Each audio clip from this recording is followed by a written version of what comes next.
So, hello friend, how are you all? I am CA Chandan Singh and I welcome you all to my channel CA Chandan Singh. Okay friend, in last lecture we have covered few concepts relating to the SWOT analysis, TOW analysis, situation analysis, which is consisting in chapter number 14, strategic analysis and planning, and this lecture is dedicated to the CS executive. Okay friend, and now we have to cover more content in this chapter. Okay friend, but before moving ahead, I request to all subscribe my channel and share this video to maximum number of needy students so that they can also take advantage of it. Okay friend, so let's start. देखिए दोस्तों, ये चीज तो हमने कल पढ़ लिया था। स्ट्रेटेजिक एनालिसिस एंड प्लानिंग क्या होता है, जल्दी बता तो रिवाइज कर लेते हैं। देखिए स्ट्रेटेजिक एनालिसिस एंड प्लानिंग में क्या होता है कि जो भी कंपनी के टॉप मैनेजमेंट होते हैं वो क्या करते हैं, केयरफुल एनालिसिस करके और एक स्ट्रेटेजी ड्राफ्ट करते हैं जिससे कि कंपनी का ऑब्जेक्टिव फुलफिल हो जाए। सिचुएशन एनालिसिस के अंदर दोस्तों हमने मेनली क्या पढ़ा था, सिचुएशन एनालिसिस में क्या होता है, हम इंडस्ट्री के एनवायरनमेंट की एनालिसिस करते हैं। और इंडस्ट्री के एनवायरनमेंट दो टाइप की होती है, इंटरनल एंड एक्सटर्नल। ठीक है, इसके अंदर problem, people, broad context, factor, ये सारी चीजें हमने कल पढ़ा था। आगे देखिए, सिचुएशन एनालिसिस की नीड क्यों थी? नीड दोस्तों इसलिए थी क्योंकि जब तक आप सिचुएशन एनालिसिस आप नहीं करोगे तब तक आपको बिजनेस का ओवरऑल पिक्चर आपको पता नहीं चलेगा, और जब तक बिजनेस का ओवरऑल पिक्चर आपको पता नहीं लगेगा तब तक आप एक बेटर स्ट्रेटेजी बना कैसे पाओगे। बेटर स्ट्रेटेजी तो आप बनाने में ही अनेबल महसूस करोगे। ठीक है, सुटेबल कहाँ होगा दोस्तों? सुटेबिलिटी का मतलब ये है कि जिस भी ऑर्गेनाइजेशन, जो भी आपका फंक्शनल एरिया ऑफ ऑर्गेनाइजेशन है, उसके अकॉर्डिंग स्मॉल और फोकस्ड टीम इकट्ठा करो हर फंक्शनल एरिया ऑफ ऑर्गेनाइजेशन से, और उनको इन्वॉल्व करो इन डेप्थ इंटरव्यू के थ्रू, फोकस्ड ग्रुप डिस्कशन के थ्रू, डायलॉग के थ्रू इनको इन्वॉल्व करो, और उसी के बेसिस पे आप क्या करो, एनालिसिस करो। फिर देखो टाइमिंग क्या है दोस्तों, टाइमिंग क्या है कि जब स्ट्रेटेजी आप डेवलप करोगे तो उससे पहले, यानी कि स्ट्रेटेजी डेवलपमेंट से पहले, यानी कि इनिशियल स्टेज में ही हम यहाँ पे सिचुएशन एनालिसिस को कर लेते हैं। सिचुएशन एनालिसिस दोस्तों देखो फिर एलिमेंट क्या क्या होती है, प्रोडक्ट, जिस भी प्रोडक्ट में कंपनी डील कर रही होती है। कंपिटिटिव सिचुएशन, आपके कंपटीटर की कोर कंपिटेंसी एरिया क्या है उसका पता लगाना। डिस्ट्रीब्यूशन, आप अपना डिस्ट्रीब्यूशन लॉजिस्टिक नेटवर्क को इम्प्रूव करोगे, उसको देखोगे क्या क्या मोड है आपके डिस्ट्रीब्यूशन का, लॉजिस्टिक एरिया का। Environment factor, external and internal environment को भी आप लोग ध्यान में दोगे। Opportunity, SWOT and TOW analysis करो और उसके बेसिस पे बनाओ। Then comes the effectiveness of situation analysis. तो how do you find out the effectiveness of situation analysis? तो सिचुएशन एनालिसिस के इफेक्टिवनेस को अगर दोस्तों में पता लगाना था तो हमें 4 क्वेश्चन पूछना था। पहला सिचुएशन क्या कि ये simple and practical to use होना चाहिए, दूसरा ये इजी होना चाहिए, क्लियर होना चाहिए, और आउटसाइडर को अंडरस्टैंडेबल होना चाहिए। उसके बाद जो इसका जो की फैक्टर होगा वो क्या करना चाहिए, इंटरनली एक्सटर्नली दोनों को इम्पैक्ट करना चाहिए। और दूसरा चीज़, कंपनी का फ्यूचर गोल को आइडेंटिफाई किया होना चाहिए। तो अगर इसका आंसर हमें यस में मिलता है तो हम कह सकते हैं कि सिचुएशन एनालिसिस अपना इफेक्टिव है। ठीक है, शॉर्ट में क्या होता है, स्ट्रेंथ, वीकनेस, अपॉर्चुनिटी, थ्रेट। तो ये जो आपका स्ट्रेंथ और वीकनेस जो है, ये जो आपका स्ट्रेंथ और ये जो आपका वीकनेस जो है, तो दोस्तों ये स्ट्रेंथ और वीकनेस आपका इंटरनल पार्ट होता है, और ये अपॉर्चुनिटी एंड थ्रेट जो होता है, अपॉर्चुनिटी और थ्रेट, ये जो दोनों चीज़ें हैं ना, ये आपके एक्सटर्नल फैक्टर है। ठीक है, तो अब हम क्या करते हैं, इंटरनल फैक्टर के अंदर मेनली हमें क्या करना होता है कि अपने स्ट्रेंथ को यूटिलाइज करके वीकनेस को आप एलिमिनेट करो, और दूसरा मार्केट में जो थ्रेट तो थ्रेट को क्या करो, अपॉर्चुनिटी फाइंड आउट करो। अपॉर्चुनिटी फाइंड आउट करके थ्रेट को हम क्या करते हैं, मिनिमाइज करते हैं। ठीक है दोस्तों, चलिए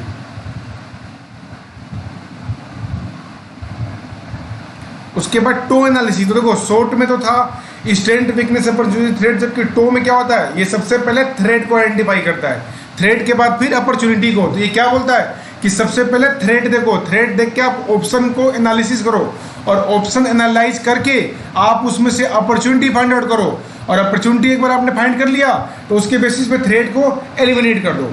इसी तरीके से स्ट्रेंथ का मैक्सिमम यूटिलाइजेशन करके हमें वीकनेस को भी क्या करना होता है, मिनिमम लेवल पे लेके आना होता है। ठीक है, उसके बाद इसके कुछ स्ट्रेटेजी थे सोट के। देखो स्ट्रेंथ अपॉर्चुनिटी, तो क्या करना होगा, स्ट्रेंथ को यूटिलाइज करोगे अपॉर्चुनिटी को एक्सप्लॉइट करने के लिए, अपॉर्चुनिटी को आइडेंटिफाई करने के लिए। ठीक है, वीकनेस अपॉर्चुनिटी, जो भी आपकी वीकनेसेस होंगी देखो ओवरकम करोगे ऑप्शन फाइंड आउट करके और क्या करोगे, अपॉर्चुनिटी को एक्सप्लॉइट करोगे। स्ट्रेंथ थ्रेट में क्या होता है, स्ट्रेंथ को एक्सप्लॉइट करो ताकि पोटेंशियल थ्रेट को आप ओवरकम कर सको। वीकनेस थ्रेट, वीकनेस थ्रेट में क्या होगा, स्ट्रेटेजी हम ड्राफ्ट करेंगे जिससे कि वीकनेस को हम क्या कर सकें, वीकनेस को मिनिमाइज कर सकें। और एक बार वीकनेस अगर आपका मिनिमाइज हो गया तो आपका पॉसिबल थ्रेट भी कम हो जाएगा। ठीक है, चलिए स्ट्रेटेजी एंड टो की अगर हम बात करें तो एक था अग्रेसिव स्ट्रेटेजी।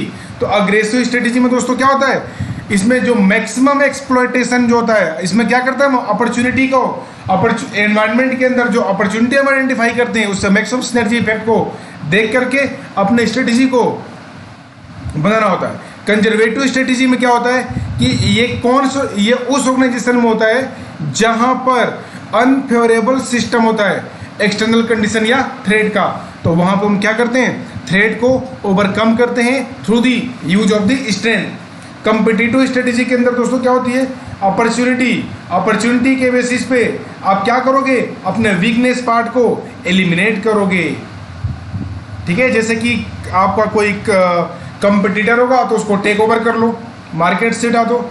डिफेंसिव में दोस्तों क्या होता है, जहां पे कंपनी का अनफेवरेबल एनवायरनमेंट होता है तो वहां पे हम लोग क्या करते हैं, वहां पे दोस्तों हम लोग क्या करते हैं दोस्तों, बताइए क्या करते हैं। जब भी कंपनी का अनफेवरेबल एनवायरनमेंट दोस्तों होगा तो याद रखिएगा वहां पे हमें अपने स्ट्रेंथ का यूज करना होगा। तो स्ट्रेंथ को दोस्तों यूज करके हम अपने अनफेवरेबल एनवायरनमेंट में प्रिवेल कर सकते हैं। ठीक है, चलिए ये केस स्टडी है टो मैट्रिक्स का फॉर एप्पल इंक का, ये मैंने कल बताया था, ये आप लोग एक बार फिर से अपने एंड पर देख लेना। अब हम आज नेक्स्ट कॉन्सेप्ट के ऊपर चलते हैं। ये पेज ब्लैंक है, ये आप लोग अपने यूज के लिए कर ले। देखिए दोस्तों अब आता है आपका यहाँ पे पार्ट। वैसे तो देखो ये जो पार्ट है ना ये ऑपरेशनल रिसर्च का पार्ट है, वैसे यहाँ पे होना तो नहीं चाहिए था लेकिन फिर भी चलिए यहाँ पे डाल दिया इसलिए क्योंकि देखो ये जो पार्ट सीपीएम होता है ना ये प्रोजेक्ट के लिए यूज किया जाता है। जब भी हम लॉन्ग टर्म प्रोजेक्ट में जब हम एंटर करते हैं तो उन प्रोजेक्ट में पार्ट एंड सीपीएम का यूज होता है। तो इसके बेसिस पर हम पता लगाते हैं कि अपने प्रोजेक्ट का ड्यूरेशन क्या है, प्रोजेक्ट का कंप्लीशन टाइम क्या होगा, टाइम से कब पहले कंप्लीट होगा या टाइम के बाद कंप्लीट होगा। तो ये सारी चीज़ों का पता हम यहाँ पे पार्ट एंड सीपीएम में लगाते हैं। तो ये बस आप बेसिक बात इसके लिए याद रखो, इतना ही आपके लिए सफिशिएंट होगा आपके पेपर के लिए। ठीक है, चलिए देखिए क्या कहता है, one of the most challenging job that any manager can take on its management of a large scale project that require coordinating numerous activity throughout the organisation. क्या कहता है, वन ऑफ जो सबसे मेन चैलेंजिंग पार्ट जो होता है manager का वो क्या होता है, लार्ज स्केल ऑफ प्रोजेक्ट। क्योंकि जो लार्ज स्केल ऑफ प्रोजेक्ट होता है ना दोस्तों उसमें क्या होता है, न्यूमरस एक्टिविटी होती है, उसमें बहुत सारी एक्टिविटी होती है ऑर्गेनाइजेशन के अंदर। तो देखो जब जैसे एग्जांपल के तौर पर देखो अब हम बात करते हैं, जैसे मान के चलो आपको फ्लाई ओवर बनाना है। ठीक है, फ्लाई ओवर जैसे कि मान के चलो पूरे इंडिया भर में आपको रोड का कंस्ट्रक्शन करना है। तो दोस्तों ये रोड का जो कंस्ट्रक्शन है इसमें केवल एक एक्टिविटी नहीं होगी, यहाँ पे न्यूमरस एक्टिविटी होंगी और हर एक एक्टिविटी एक दूसरे के ऊपर इंटर रिलेटेड होंगी। तो जब तक एक एक्टिविटी कंप्लीट नहीं होगा तो आप दूसरी एक्टिविटी की तरफ नहीं चल पाओगे और जब तक एक्टिविटी फर्दर आगे नहीं बढ़ेगा तब तक आप लोग का प्रोजेक्ट कभी भी टाइम पे कंप्लीट हो ही नहीं पाएगा। इसीलिए दोस्तों देखो क्या होता है, manager have to rely on project management technique to handle search large scale project, ताकि इस लार्ज स्केल प्रोजेक्ट को वो लोग हैंडल कर सके। तो देखो project management is a systematic way. Systematic way होता है किस चीज़ का? Planning, scheduling, executing, monitoring, controlling the different aspect of the project, ठीक है, in order to attain goal made at the time of project formulation. पता है ना आपको, जब भी आप लोग प्रोजेक्ट को बनाते हो तो उसको पहले प्रोजेक्ट को हम फॉर्मुलेट करते हैं। तो प्रोजेक्ट फॉर्मुलेशन के टाइम पे जो भी गोल हमने बनाया था, उस गोल को अटेन करने के लिए जो प्रोजेक्ट मैनेजमेंट होता है वो सिस्टमेटिक वे से प्लानिंग करता है, शेड्यूलिंग करता है, एग्जीक्यूटिंग करता है, मॉनिटरिंग करता है, कंट्रोलिंग करता है different aspect of the project. Okay दोस्तों, तो देखिए PERT and CPM, two complementary statistical technique utilise in project management. तो देखो ये आपका MCQ में पूछ सकता है कि ये एक क्या होता है? स्टैटिस्टिकल टेक्निक होता है, ठीक है। And these two are network based scheduling, ठीक है, नेटवर्क बेस्ड होता है। तो method that exhibit the flow and sequence of activity and the event. तो देखो अभी तो आप लोग नेटवर्क जब पढ़ोगे तो पता लगेगा। तो नेटवर्क एनालिसिस में दोस्तों क्या होता है कि यहाँ पे एक्टिविटी होती है, या तो एक्टिविटी होगा या फिर इवेंट होगा, ठीक है। और यहाँ पे याद रखिएगा हर एक सक्सेसिंग एक्टिविटी वो अपने प्रीडेसेसर एक्टिविटी पे डिपेंड करेगी। तो दिस टेक्निक में make heavy use of network to help the plan and display the coordination of all the activity, ठीक है। चलिए तो देखो अब बताती है कि फर्स्ट डेवलप कहाँ किया गया। तो क्योंकि आपका MCQ है तो ये आप याद रखोगे। सबसे पहले यूनाइटेड स्टेट में के नेवी जो है, नेवी ने डेवलप किया था इसको 1950 में, ठीक है, ठीक है दोस्तों।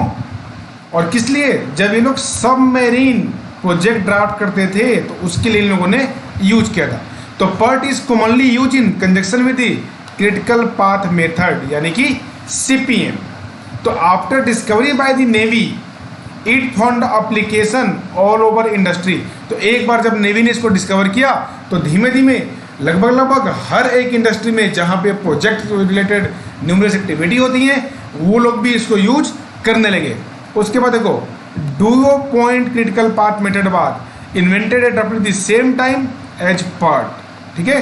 Today PERT and CPM have been used for variety of the project. तो वैरायटी ऑफ प्रोजेक्ट के लिए PERT और CPM को हम दोस्तों यूज कर रहे हैं, इंक्लूडिंग दी फॉलोइंग टाइप। बताइए कौन कौन से टाइप है दोस्तों? देखिए construction of new plant, research and development of a new project, NASA space exploration, movie production, building A ship. अब देख रहे हो आप लोग ये जितने भी एक्टिविटी है ना, इन एक्टिविटी में न्यू प्रोजेक्ट हैं, इसके अंदर न्यूमरस एक्टिविटी कंसिस्ट होती हैं, ठीक है। Government sponsor project for developing a new weapon, relocation of major facility, maintenance of nuclear reactor, installation of management information system, conducting and advertising compact. तो देखो ये दोस्तों प्रोजेक्ट हैं जहां पे हम लोग PERT एंड CPM का यूज करते हैं, ठीक है। तो ये एक बार आप लोग रीड कर लीजिएगा। तो देखिए PERT and CPM identify the time required to complete the activity in a project. Okay दोस्तों, मैंने बताया था ना स्टार्टिंग में ही आप लोगों को कि PERT एंड CPM में एक्चुअली में हम क्या करते हैं, टाइम का पता लगाते हैं कि प्रोजेक्ट के अंदर जो एक एक्टिविटी है उस एक्टिविटी को कंप्लीट करने में क्या टाइम लगने वाला है। And each activity is assigned an earliest and latest start time and end time. तो देखो दोस्तों, और इसके अंदर जो भी एक्टिविटी होगी, देखो ये इंपॉर्टेंट लाइन है, ये आप लोग ध्यान रखिएगा MCQ पर्पज के लिए, ठीक है ना CS वालों। देखिए तो देखो each activity is assigned an earliest and latest start time and end time. तो इसके अंदर दोस्तों जो भी एक्टिविटी होती है उसको हम अर्लीस्ट टाइम देते हैं, लेटेस्ट स्टार्ट टाइम देते हैं, एंड टाइम देते हैं। तो activity with no select time are set to lie along the critical path that must stay on time for the project to remain on schedule. तो दोस्तों ये क्या कहता है कि अगर एक्टिविटी का स्लैक टाइम, देखो दोस्तों मैं आपको बताता हूँ, स्लैक टाइम जो होता है ना, स्लैक टाइम का मतलब ये होता है दोस्तों, स्लैक टाइम का मतलब होता है एक तरीके से फ्लोर, मतलब कि उतने से कितना आपका क्रिटिकल पाथ डिले होगा। तो अगर देखो, तो अब होता क्या है कि अगर कोई भी स्लैक टाइम, जो भी आपका देखो क्रिटिकल पाथ जो होगा ना, उसके ऊपर अगर स्लैक टाइम नहीं होगा, जो भी प्रोजेक्ट एक्टिविटी होगा जिसका स्लैक टाइम नहीं होगा, वो स्लैक टाइम हमेशा क्रिटिकल पाथ पे लाई करेगा, क्रिटिकल पाथ पे लाई करेगा।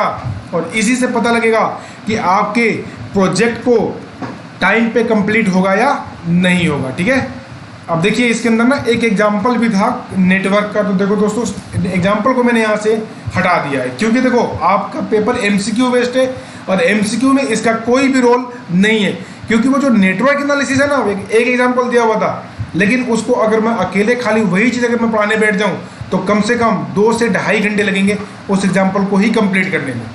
इसलिए मैंने उसको एलिमिनेट किया है, क्योंकि आप लोगों का पेपर एमसीक्यू बेस्ड है, तो इसको कोई भी आपका कोई यूज नहीं है। बस ये जो वर्ड जो मैं हाईलाइट कर रहा हूँ, इसको आप लोग भी अपने एंड पे हाईलाइट करते रहो, और इस हाईलाइटेड टाइम को, लैंग्वेज को जरूर एक बार पढ़ लेना, याद रखिएगा। ठीक है, देखिए क्रिटिकल पाथ जिसका भी स्लैक टाइम होगा, स्लैक टाइम अगर नहीं होगा तो आपका क्रिटिकल पाथ पे वो फॉल करेगा। ठीक है, ये ध्यान रखिएगा। अब देखिए नेक्स्ट आता है आप, मुझे तो आगे निकल गया। देखिए steps in pertain CPM, steps in pertain CPM. तो देखो सबसे पहला, each project consist of numerous independent job activity. बात सही है ना, हर एक एक्टिविटी क्या होगा, इंडिपेंडेंट होगा। तो इसीलिए it is vital to identify and distinguish the various activity required for the completion of project and list them separately. और उसको क्या करेंगे, सेपरेटली लिस्ट करेंगे। आफ्टर द लिस्टिंग करने के बाद the order of precedence for the job need to be determined. ठीक है, जो भी प्रीसीडेंस होगा इस जॉब का, उसको हम लोग दोस्तों क्या करेंगे, डिटरमाइंड करेंगे। A certain job will have to be done first. और सबसे पहले हम क्या करेंगे, कुछ जॉब होगा जिसको आप लोग सबसे पहले करोगे। Therefore job have to be completed before other should be determined. तो इसलिए दोस्तों अगले एक्टिविटी को डिटरमाइन करने से पहले हमें क्या करना पड़ेगा, प्रीडेसेसर जॉब को कंप्लीट करना पड़ेगा। Also a number of job में बी कैरिड आउट साइमल्टेनियसली। और कभी कभी दोस्तों प्रोजेक्ट में ऐसा भी होगा कि नंबर काफ़ी सारे जॉब ऐसे भी होंगे जो साइमल्टेनियसली एक टेंडम में चल रहे होंगे। And all such distances between the different job need to be clearly laid down. तो इन जिसमें भी रिलेशनशिप जो भी होगा इन डिफरेंट जॉब में, उसको हमें क्या करना पड़ेगा दोस्तों, आइडेंटिफाई करना पड़ेगा। ठीक है ना, ठीक है, चलिए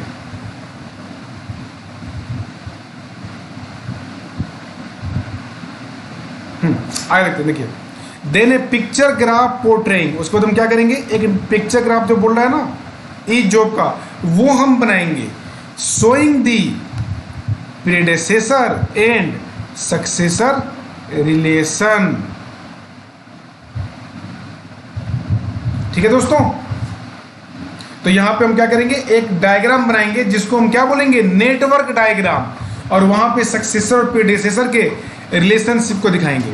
तो ग्राफ शो, और यही जो ग्राफ होगा वो आपका शो करेगा time required for completing each job. And this is known as project graph और एरो डायग्राम। और इसको हम क्या बोलेंगे, प्रोजेक्ट ग्राफ या एरो डायग्राम के नाम से जानेंगे।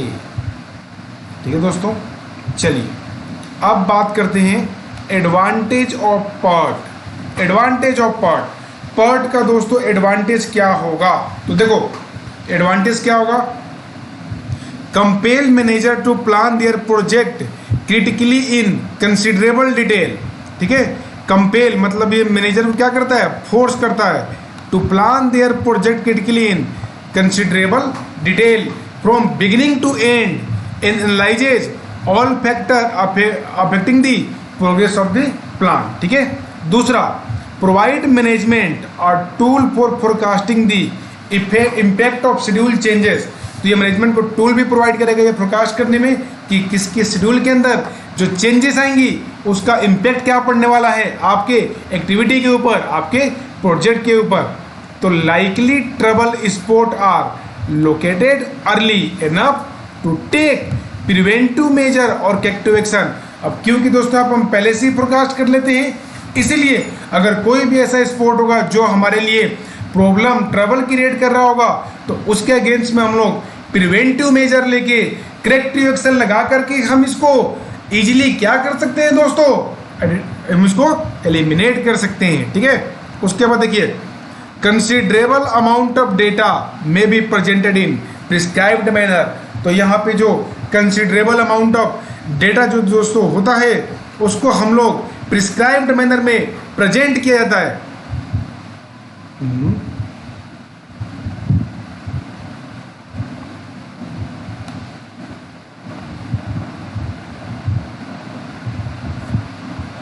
एक मिनट दोस्तों, ये जूम कहाँ से हो गया?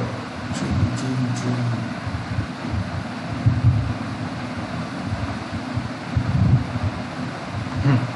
देखिए, उसके बाद देखते हैं पर टाइम इज बेस्ड अपॉन 3-वे एस्टिमेट। ये 3-वे एस्टिमेट के बेसिस पे होता है। ठीक है, most objective time in the light of uncertainty and result is greater degree of accuracy in time forecasting. तो देखो दोस्तों, मैं बताता हूँ आपको 3-वे जो टाइम होता है ना वो क्या होता है। देखो मैं आपको बता देता हूँ, एक होता है आपका optimum time, most likely time and possible time, ये आप लोग ध्यान रखिएगा।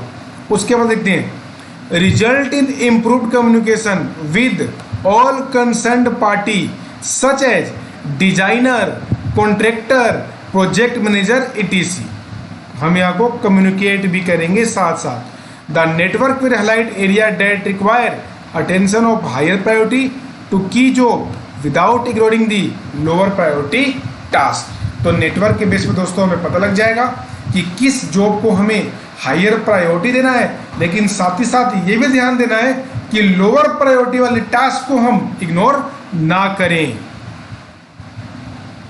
ओके फ्रेंड, चलिए limitation of PERT. Limitation of PERT देखिए, limitation of PERT uncertainty about the estimate of time and is so due to being based on assumption. तो क्या बोलता है कि टाइम का यहाँ पे अनसर्टेनिटी होता है। क्यों? क्योंकि ये एजम्पशन बेस्ड होता है। सही बात है। आगे देखो, the cost may be higher than the conventional method of planning and it need a higher degree of planning skill and minute detail resulting in rise in time and manpower resources. बात सही है, क्योंकि देखो अब ये जो network जो होता है ये लेंदी तो होता है और टाइम कंज्यूमिंग भी होता है। तो जब टाइम कंज्यूमिंग दोस्तों होगा तो यहाँ पे हाई प्लानिंग की रिक्वायरमेंट होगी, और जहाँ भी हाई प्लानिंग होगी तो वहाँ पे स्किल की जरूरत पड़ेगी, वहाँ पे कॉस्ट भी ज़्यादा होगा। तो आगे देखो, not suitable for relatively simple and repetitive process. तो जहाँ पे रिपीटेटिव एंड सिंपल प्रोसेस होगा तो वहाँ पे हमें इसकी कोई ज़रूरत नहीं है। तो इसको जनरली हम कॉम्प्लिकेटेड टास्क में ही लेते हैं, such as assembly line work which are fix sequence जो। होप सो दोस्तों आप लोगों को समझ में आ रहा हो। एक बार आप लोग अपने इन पर रीडिंग भी मार लेना। और हाँ दोस्तों, एक चीज़ मैं आप लोगों को और बता दूं, प्लीज़ मैं आप लोगों से रिक्वेस्ट करता हूं हाथ जोड़ के, इस स्ट्रेटेजिक मैनेजमेंट को बिल्कुल भी लाइट मत लेना। Don't take it light, because ये 40 नंबर कवर्ड करता है आपके पेपर में। अब मैं आप लोगों को यहाँ पे पढ़ा रहा हूँ, अगर साथ ही साथ आप लोग रीड मार लोगे क्लास को देखते हुए तो विश्वास मानो आप लोगों का एसएम का पूरा 40 मार्क्स आप लोगों के मुट्ठी में आ जाएगा। लेकिन जब जैसा कि मैं अब अपने चैनल पे देखता हूँ उस पर व्यू तो दोस्तों आ ही नहीं रहा है, तो इसका तो एक ही मतलब है। इसका क्या मतलब है कि आप लोग क्लास को देख ही नहीं रहे हो। अब नहीं देख रहे हो तो याद रखना, आप लोग इसका खामियाजा भुगतने के लिए बिल्कुल तैयार रहना, क्योंकि मैं अपने एंड पे कोई भी कमी नहीं छोड़ूंगा, हर एक एंगल में कवर करूंगा। अब आप लोग नहीं पढ़ोगे तो ये आप लोगों की किस्मत है। और ध्यान रखना, पास होना प्रोफेशनल एग्जाम में कोई भी मुश्किल का काम नहीं है, बशर्ते यहाँ पे पूरे डिटर्मिनेशन की जरूरत पड़ती है। और एक बार तो इस लेक्चर को जरूर सुन लेना, भले बाद में मत सुनना। अभी पढ़ लोगे तो आप लोगों को पढ़ने में काफ़ी आसानी होगी, क्योंकि खुद से पढ़ोगे ना तो लाइन बाय लाइन पढ़ोगे। अब मैं बोलूँगा तो बहुत सारी बातें दिमाग में आपकी सेट भी होंगी, जो आपके एग्जाम में काफ़ी हेल्प करने वाला है। चलिए देखते हैं। देखो फिर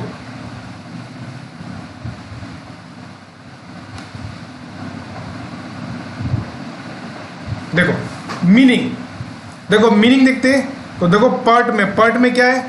part is project management technique use to manage uncertain activity of a project. ठीक है ना, पार्ट जो होता है ना वो मोस्टली दोस्तों ध्यान रखिएगा ये प्रोबेबिलिटी से रिलेटेड होता है। तो प्रोबेबिलिटी जो होती है वो तो हमेशा अनसर्टेन ही होती हैं, आपको पता ही है। आगे देखो, तो CPM is statistical technique of a project management that manages well defined activity of a project. ठीक है, तो ये अनसर्टेन एक्टिविटी को मैनेज करने के लिए होता है पार्ट, जबकि सीपीएम जो होता है वो स्टैटिस्टिकल टेक्निक होता है प्रोजेक्ट मैनेजमेंट का, और ये ठीक है ना जो कि well defined activity of project को मैनेज करता है। तो व्हाट इज इट, क्या है? तो देखो, a technique of planning and control of time. ये एक टेक्निक है ताकि प्लानिंग कर सके और टाइम को कंट्रोल कर सके। तो ये क्या होता है? Method to control cost and time. तो देखो पर्ट जो होता है ना वो टेक्निक होता है, जबकि सीपीएम क्या है? एक मेथड है कॉस्ट को कंट्रोल करने का और टाइम को कंट्रोल करने का। अगर हम ओरिएंटेशन की दोस्तों बात करें तो ये इवेंट ओरिएंटेड है, जबकि ये क्या है? Activity oriented. ठीक है,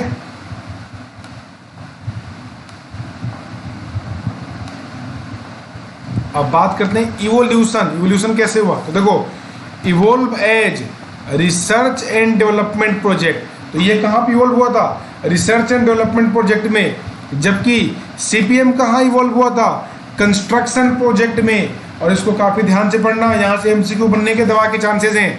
मॉडल की अगर बात करोगे तो पर्ट जैसा कि मैंने बताया था ये प्रोबेबिलिस्टिक मॉडल है, जबकि सीपीएम क्या है? ये डिटर्मिनिस्टिक मॉडल है। डिटर्मिनिस्टिक मतलब जो सर्टेन है। फोकस किस पे करता है? ये फोकस करता है टाइम पे, और ये क्या करता है? ये टाइम और देखो ये फोकस करता है टाइम पे, जबकि सीपीएम किस पे फोकस करता है? टाइम कॉस्ट ट्रेड ऑफ पे। उसके बाद हम बात करते हैं अप्रोप्रिएट फॉर। तो अप्रोप्रिएट किस चीज़ के लिए? तो हाई प्रिसीजन टाइम एस्टिमेट। जब हाई प्रिसीजन टाइम का एस्टिमेट करना होगा तो उसके लिए पर्ट आपका क्या होगा? सुटेबल होगा। जबकि सीपीएम किसके लिए होगा? रीजनेबल टाइम एस्टिमेट के लिए। मैनेजमेंट किसका करना होता है यहाँ पे पर्ट में? अनप्रिडिक्टेबल एक्टिविटी का। और सीपीएम में किसका करना होता है? प्रिडिक्टेबल एक्टिविटी का। ठीक है दोस्तों, तो पर्ट के अंदर हम लोग अनप्रिडिक्टेबल एक्टिविटी का प्रिडिक्शन करते हैं, और सीपीएम के अंदर प्रिडिक्टेबल एक्टिविटी का हम क्या करते हैं? मैनेजमेंट करते हैं। नेचर ऑफ जॉब, देखो जो पर्ट के अंदर जो जॉब होती हैं वो नॉन रिपीटेटिव नेचर की होती हैं, जबकि सीपीएम के अंदर जो जॉब होता है वो रिपीटेटिव नेचर की होती है। ठीक है, सीपीएम के अंदर जो होता है क्या होता है? रिपीटेटिव नेचर का, और पर्ट के अंदर non repetitive. Critical and non critical activity, no differentiation. Critical non critical activity में यहाँ पे ये कोई भी डिफरेंशिएशन क्रिएट नहीं करता, चाहे वो क्रिटिकल एक्टिविटी हो चाहे नॉन क्रिटिकल एक्टिविटी हो। जबकि सीपीएम जो होता है वो डिफरेंशिएट करता है क्रिटिकल को नॉन क्रिटिकल से। सुटेबल फॉर, किस चीज़ के लिए दोस्तों ये सुटेबल होगा? तो देखो जो सीपीएम सुटेबल है ये रिसर्च एंड डेवलपमेंट प्रोजेक्ट के लिए, जबकि ये जो है ये civil construction and ship building project के लिए क्या होगा? सुटेबल होगा। ठीक है दोस्तों, आया समझ में आप लोगों को? तो देखिए ये पर्ट एंड सीपीएम आपका होता है कंप्लीट। अब चलो हम लोग आगे मूव करते हैं, और ये है आपका पोर्टफोलियो एनालिसिस। ठीक है, एक मिनट इसका मैं कलर चेंज करता हूँ। कलर चेंज करना कुछ नहीं है।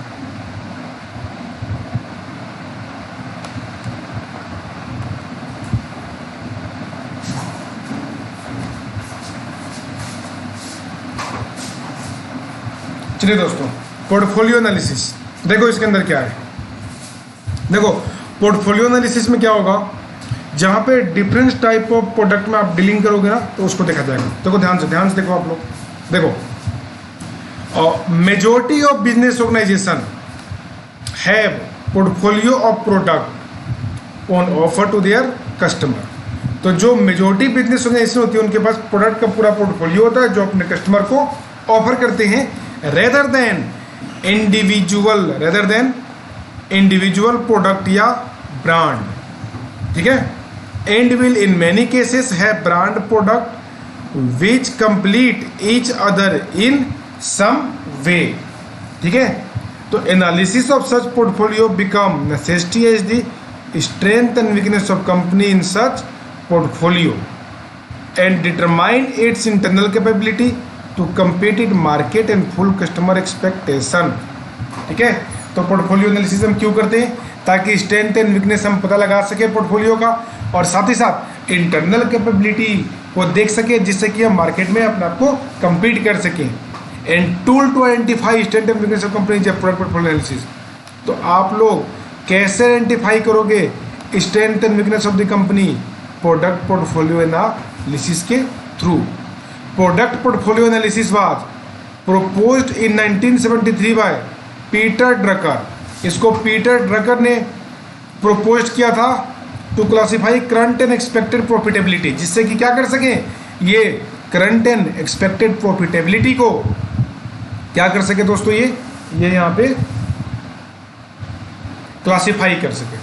तो देखो, Drucker classify the offering of a particular company into 7 category, 7 category में। पहला क्या है? टुडे ब्रेड विनर, दूसरा tomorrow bread winner, yesterday bread winner. ठीक है, today bread winner, tomorrow bread winner, yesterday bread winner, development sleeper, investment in managerial ego and failure. तो ये 7 कैटेगरी, today bread winner, tomorrow bread winner, yesterday bread winner, ये सब क्या है? आज का कौन विजेता, कल का कौन विजेता, बीते हुए दिन का कौन विजेता। ठीक है, जबकि डेवलपमेंट से रिलेटेड, स्लीपर से रिलेटेड, मैनेजरियल ईगो जो मैनेजर के जो अपने व्यू पॉइंट होंगे वो, और प्लस में फेल्योर, इन सबको डील किया गया। तो he classified product in the first 3 category, मतलब today bread winner, tomorrow bread winner and yesterday bread winner as strength of the company. तो स्ट्रेंथ ऑफ द कंपनी को किसको बोलेंगे? Today bread winner, tomorrow bread winner and yesterday bread winner. While those in last 2 category, यानी कि investment in managerial ego and failure, इसको हमने क्या बोला? वीकनेस बोला। And then such performance was made by other note entity also.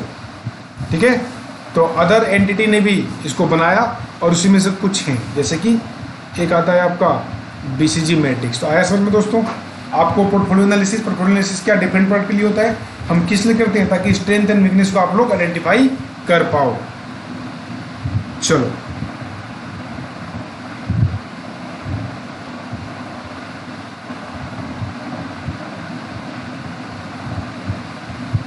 अब देखते हैं BCG मैट्रिक्स। तो देखो, BCG मैट्रिक्स ने ना, इन्होंने एक मैट्रिक्स बनाया था, तो उस मैट्रिक्स के बेसिस पे हम पता लगाते हैं कि हमारा प्रोडक्ट कितना फायदेमंद है।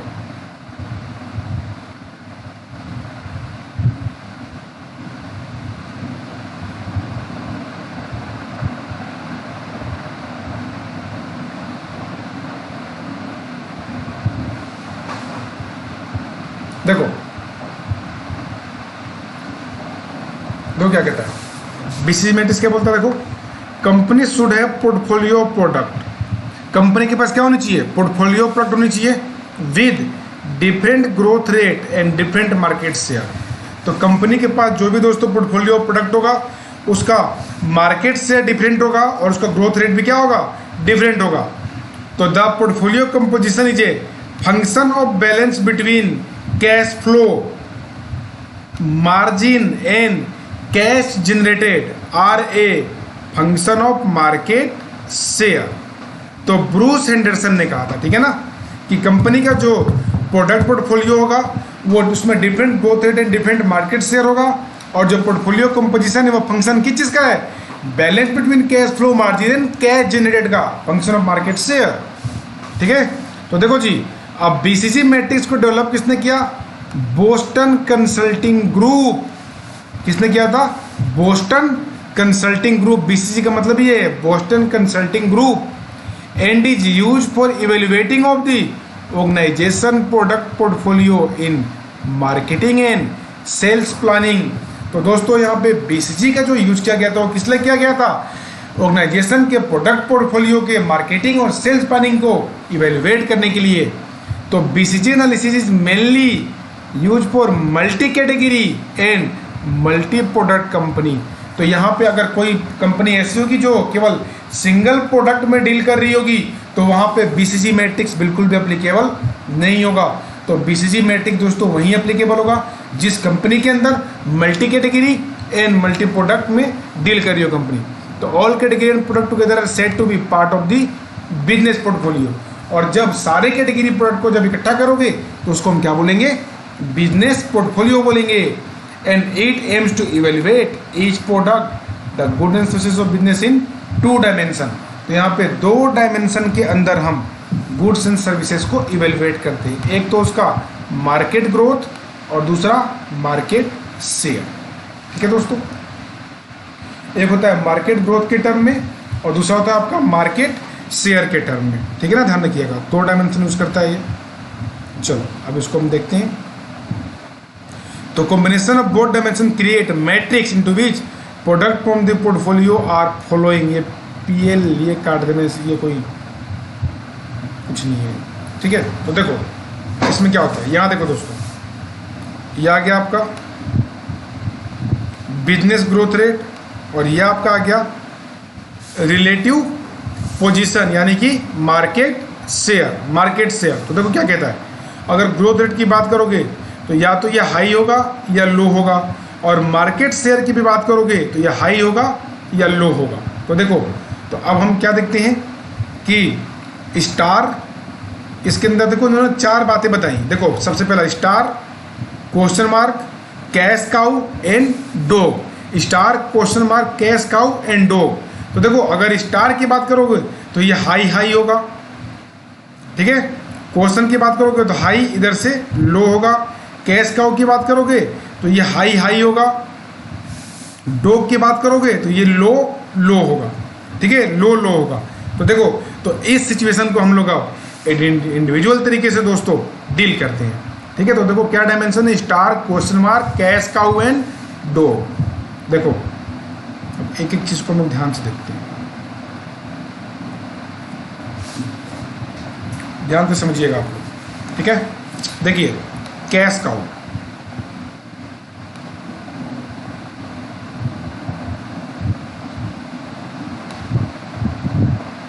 Cash cow. तो कैश काउ दोस्तों हम क्या बोलेंगे, तो देखो क्या बोलेंगे, cash cow are product which have a high market share in low growing market. आई बात समझ में? देखो ध्यान से, यहाँ पे कैश काउ देख रहे हो ना आप लोग, देखो यहाँ पे मार्केट शेयर क्या है इसका, हाई है, जबकि ग्रोथ क्या है, लो है। जबकि स्टार क्या होगा, स्टार में दोस्तों क्या होगा बताइए, स्टार में क्या होगा, मार्केट शेयर भी हाई होगा और ग्रोथ भी हाई होगा। क्वेश्चन में क्या होगा, क्वेश्चन में यहाँ भी हाई। ठीक है, तो इसी को हमें देखना। देखो तो cash cow are product which have a high market share in low growing market. समझ में आया? कैश काउ का मतलब क्या हुआ, अगर मार्केट का ग्रोथ रेट अगर कम भी है तो कैश काउ में क्या होगा, जो इसका मार्केट शेयर होगा वो हाई होगा। ठीक है, तो as the business growth rate is low तो cash cow gain the maximum advantage by generating maximum revenue due to higher market share. तो देखो ग्रोथ रेट तो भले ही कम है, कैश काउ में क्या होता है, ध्यान से सुनना आप लोग, कैश काउ की सिचुएशन में क्या होता है, मार्केट का ग्रोथ रेट कम होता है, लेकिन क्योंकि कंपनी का दोस्तों क्या होता है, कंपनी का मार्केट शेयर हाई होता है, तो वो मार्केट शेयर के थ्रू वो क्या करते हैं, अपने रेवेन्यू को जनरेट करके प्रॉफिट को इंक्रीज कर लेते हैं। Therefore for any company the cash cow is category of product which require minimal investment but ensure higher return. तो देखो, जब मार्केट में ग्रोथ है ही नहीं तो क्या मतलब है इसका मतलब ये होगा कि आप लोग इन्वेस्टमेंट बिल्कुल भी नहीं करोगे, तो इन्वेस्टमेंट बिल्कुल कम से कम होगा, लेकिन मार्केट शेयर हाई होता है, इसीलिए यहाँ पे रिटर्न भी क्या होगा, हाई होगा। ठीक है। स्ट्रेटेजी ऑफ कैश काउ का दोस्तों क्या स्ट्रेटेजी होगा, तो देखिए, cash cow are most stable product services line for business. ठीक है। तो कैश काउ जो होता है ना, वो बिजनेस का सबसे स्टेबल प्रोडक्ट सर्विसेज होता है। And hence the strategy include retention of market share. इसलिए दोस्तों यहाँ पे मेन स्ट्रेटजी कंपनी की क्या होगी कि जो भी मार्केट शेयर हमारा जो स्टेबल है उसको हम रिटेन कैसे करें। ठीक है। As the market growth rate is low, क्योंकि मार्केट ग्रोथ रेट यहाँ पे लो होता है, एन एक्विजिशन इज लेस, और यहाँ पे हम इन्वेस्टमेंट करेंगे ही नहीं तो मार्केट को आप एक्वायर नहीं कर पाओगे। Therefore customer retention is higher. इसलिए दोस्तों यहाँ पे आपको मार्केट शेयर इंक्रीज करना पड़ेगा, कस्टमर को रिटेंशन हायर होना चाहिए, क्योंकि कस्टमर का रिटेंशन जब दोस्तों हायर होगा तो आपका रेवेन्यू भी क्या होगा, वो ज़्यादा होगा। आ रहा है समझ में ना, बिल्कुल आ रहा होगा। चलिए स्टार की बात करते हैं। ठीक है दोस्तों, आप लोग प्लीज़ एक बार लेक्चर के साथ जरूर आप लोग कर लेना। ठीक है। स्टार की बात करते हैं दोस्तों। देखिए, अभी भी बता रहा हूँ, जो भी मन लगा के अभी भी जो पढ़ेगा अच्छे से वो पास होगा। अच्छा, एक काम मैं आप लोगों के लिए करता हूँ, कल मैं आप लोगों को ना टाइम टेबल बना के देता हूँ। ठीक है, किस तरीके से इस 30 दिनों में हमारा अप्रोच क्या रहेगा कंप्लीट करने का। हालांकि दोस्तों देखो, एक चीज़ मैं आप लोगों को क्लियरली बता देता हूँ, क्लियरली आपको बता देता हूँ, आपका जो डेट शीट जो है ना 1 जून से, ये अब देखो, मैं एज ए प्रोफेशनल मुझे बोलना तो नहीं चाहिए, लेकिन फिर भी मैं, ये मेरा अपना ओपिनियन है। ठीक है ना, ये मैं कोई किसी और को ओपिनियन नहीं बता रहा, तो इस यहाँ पे पहले ही मैं डिस्क्लेमर दे देता हूँ, ये मेरा खुद का पर्सनल ओपिनियन है। ठीक है। और मैं सही भी हो सकता हूँ और गलत भी हो सकता हूँ, तो इसको कभी भी एज ए, मेरी इस ओपिनियन को एज ए गारंटीड मत लेना, एज ए गारंटी मत लेना कि जो मैं बोल रहा हूँ वो हो ही जाएगा। ध्यान से सुनना। देखो, आपका पेपर जो 1 जून से है, 1 जून से आपका पेपर नहीं होगा, बिल्कुल भी नहीं होगा, चांस ही नहीं है। क्योंकि देखो 3 मई तक जो लॉकडाउन है ना, ये लॉकडाउन 101% 3 मई से आगे एक्सटेंड होगा, 101% एक्सटेंड होगा। और एक बार जब ये एक्सटेंड होगा ना, तो एक्सटेंड होने के बाद अगर लॉकडाउन अगर खुलेगा भी तो उसका इम्पैक्ट काफ़ी समय तक रहेगा। तो इससे दोस्तों एक बात तो 101% क्लियर है कि 1 जून से आपके पेपर किसी भी कीमत पे हो ही नहीं सकता। मुझे बिल्कुल भी नहीं लगता कि 1 जून से पेपर हो पाएगा। दूसरी बात, अब आप देख रहे हो कि यहाँ पे कॉलेजों के भी एग्ज़ाम, कॉलेज के भी एग्ज़ाम पेंडिंग है, तो उनका भी तो पेपर होगा ना। इसके अलावा जो आपके आईएएस के जो एग्ज़ाम है, आपके यूपीएससी के जो एग्ज़ाम है, जो इंजीनियरिंग लेवल के जो IIT-JEE के एग्ज़ाम है, कैट मैट के जो एग्ज़ाम है, ये सारे भी अभी पोस्टपोन्ड किए हुए हैं, तो ये भी पेपर होने हैं। तो यहाँ पे मोर लाइकली चांस है कि ये सारे पेपर आपस में क्लैश करेंगे। तो 1 जून से दोस्तों मुझे बिल्कुल भी नहीं लगता कि आपका पेपर होने वाला है।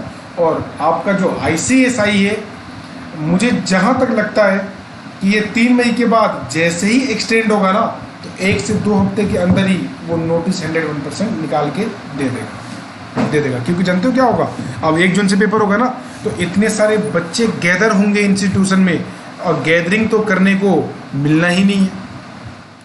मुझे, ये मेरा खुद का ओपिनियन है, आप लोग ध्यान रखना, इसको गारंटी मत लेना, मुझे लगता है। चलो अब हम बात करते हैं स्टार की दोस्तों। तो देखो क्या कहता है, product services falling in this category are best product service in the product portfolio of any company. ठीक है। तो जो भी प्रोडक्ट सर्विसेज इस कैटेगरी में फॉल करती हैं, वो सबसे बेस्ट प्रोडक्ट सर्विसेज होती है। क्यों दोस्तों? क्योंकि स्टार, जो भी प्रोडक्ट सर्विसेज आपकी स्टार कैटेगरी में फॉल होती हैं, ये इसलिए बेस्ट होता है क्योंकि यहाँ पे ग्रोथ रेट भी हाई होता है और आपका मार्केट शेयर भी हाई होता है। This is because such category of product both market share as well as growth rate is high. However if strategy are successful a star can become a cash cow in long run. लेकिन अगर strategy आपका successful रहा तो star जो बनेगा वो आपका cash cow बनेगा इन दी लॉन्ग रन। क्योंकि लॉन्ग रन में क्या होगा ना दोस्तों कि एक बार जब ग्रोथ आप अचीव कर लोगे तो वो क्या होगा, ग्रोथ रेट अब डिक्लाइन फेज में आएगा ना, तो ग्रोथ रेट तो ज़्यादा होगा नहीं लेकिन मार्केट शेयर आपका बरकरार रहेगा, तो इससे आपका जो स्टार होगा वो कैश काउ बनेगा। तो स्ट्रेटेजी फॉर द स्टार के लिए स्ट्रेटेजी क्या होगा, तो ऑल टाइप ऑफ मार्केटिंग, यहाँ पे हम क्या करते हैं, मार्केटिंग करते हैं, सेल्स प्रमोशन करते हैं, एडवर्टाइजिंग स्ट्रेटेजी लेते हैं स्टार के लिए। Similarly star because of high competition rising market share the concentration and investment need to be high in marketing activity. तो यहाँ पे जो इन्वेस्टमेंट होगा वो हाई होगा, so to increase and retain the market share, ताकि हम लोग दोस्तों यहाँ पे क्या कर सके, मार्केट शेयर को इंक्रीज कर सकें और इसको रिटेन कर सकें। ठीक है, चलो आगे बढ़ो। क्वेश्चन मार्क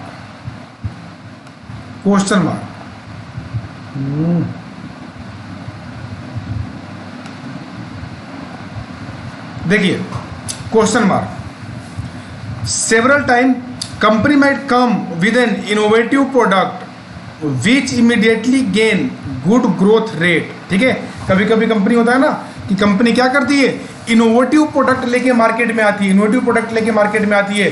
तो दोस्तों अब चूंकि नया प्रोडक्ट जब आप मार्केट में लॉन्च करोगे तो उसका जो भी मार्केट शेयर होगा वो अननोन होगा। क्या होगा, उसका मार्केट शेयर अननोन होगा। तो क्वेश्चन मार्क में ध्यान रखिएगा, यहाँ पे नए प्रोडक्ट इंट्रोड्यूस किए जाते हैं जिसका मार्केट शेयर अननोन होता है, and product might lose customer interest and my not be both any more, in which case it will not gain market share. ठीक है, तो ये भी पॉसिबल है कि कस्टमर का इंटरेस्ट कम हो जाए और जो आपका मार्केट शेयर है वो गेन ना हो, growth rate will go down and it will ultimately become a dog. और ये क्या बन जाएगा, डॉग बन जाएगा। डॉग क्या होता है, डॉग दोस्तों वो सिचुएशन है जहां पे आपका मार्केट शेयर भी लो है और आपका ग्रोथ रेट भी लो है। जबकि समझ गए, तो एक एंगल तो ये होगा कि कस्टमर इंटरेस्ट ना दिखाए तो वो बाय नहीं करेगा, और बाय नहीं करेगा तो आपका जो मार्केट शेयर जो होगा वो गेन नहीं होगा और आपका ग्रोथ रेट डाउन हो जाएगा। ऑन दी अदर हैंड, जबकि दूसरी तरफ क्या होगा, यह भी तो पॉसिबल है कि कस्टमर का जो इंटरेस्ट है वो इंक्रीज हो जाए, more and more people buy the product, thus making the product a high market share product, और इससे आपका जो प्रोडक्ट होगा वो हाई मार्केट शेयर को गेन करेगा। तो from here the product can move on to be a cash cow, और यहाँ से प्रोडक्ट क्या हो जाएगा दोस्तों, कैश काउ पे चला जाएगा, as it has lower competition and high market share. ठीक है, तो दो एंगल यहाँ पर हो सकते हैं। जब भी आप नया प्रोडक्ट लॉन्च करोगे, या जैसे एग्जाम्पल आप देखते हो जब नए नए मोबाइल जो लॉन्च होते हैं, देखो ना एग्जाम्पल के तौर पे ये मोटरोला, पहले देखो मोटरोला जी सीरीज का फ़ोन लाया करता था, तो होता क्या था, कितना कॉम्पिटिटिव फ़ोन था वो, हर कोई इसको बाय करता था, तो इससे कंपनी का शेयर बढ़ जाता था। लेकिन दोस्तों अब जो मोटरोला जो फ़ोन लॉन्च करता है, एक तो उसका क्वालिटी भी सही नहीं है, प्लस में कॉम्पिटिटिव प्राइजिंग तो होता ही नहीं है, तो कंपनी जो कस्टमर का जो इंटरेस्ट है वहाँ से लूज होता जा रहा है, इसके चलते उनका मार्केट शेयर डाउन जा रहा है। तो देखो स्ट्रेटेजी फॉर क्वेश्चन मार्क के लिए स्ट्रेटेजी क्या होगी, as they are new product with high growth rate, क्योंकि नया प्रोडक्ट है तो growth rate need to be capitalize in such a manner that question mark turn into high market share product. तो हम यहाँ पे ग्रोथ रेट को इस तरीके से कैपिटलाइज करते हैं जिससे कि question mark high market share product में कन्वर्ट हो जाए। And new customer acquisition strategy are the best strategy for converting question mark to star और कैश काउ। और जैसे जैसे नए कस्टमर हमारे से जुड़ते चले जाएंगे तो आपका जो क्वेश्चन मार्क होगा या तो वो स्टार में कन्वर्ट हो जाएगा या फिर कैश काउ में कन्वर्ट हो जाएगा। ठीक है ना, देख रहे हो ना दोस्तों कितना कॉन्सेप्चुअल है ना कॉन्सेप्चुअल। अब देखो खुद से पढ़ के, अगर नींद ना आए तो फिर कहना। देखो अब हम बात करते हैं डॉग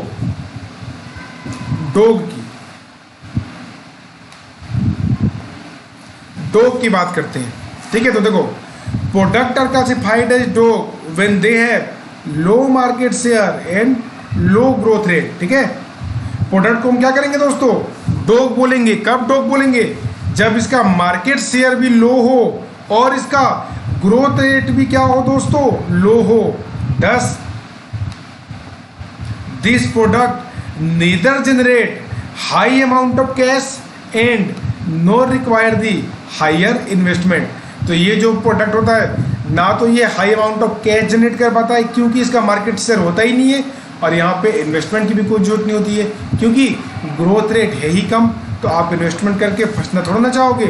तो however they are considered as negative profitability product. तो हम इसको क्या बोलेंगे, नेगेटिव प्रॉफिटेबिलिटी प्रोडक्ट। यहाँ से एमसीक्यू बन सकता है कि which situation is termed as the negative profitability product, उसको आप बोलोगे dog in BCG matrix, mainly because the money already invested in the product can be used somewhere else। ठीक है ना, उसको कहीं और भी यूज हम कर सकते हैं। तो देखो स्ट्रेटजी फॉर डॉग के लिए क्या स्ट्रेटजी होगा, तो देखो depending on amount of cash which is already invested in this quadrant. अब वो डिपेंड किस पे करेगा, आपने जो कैश इसमें इन्वेस्ट कर दिया है तो कंपनी कैन इधर diverse the product all together.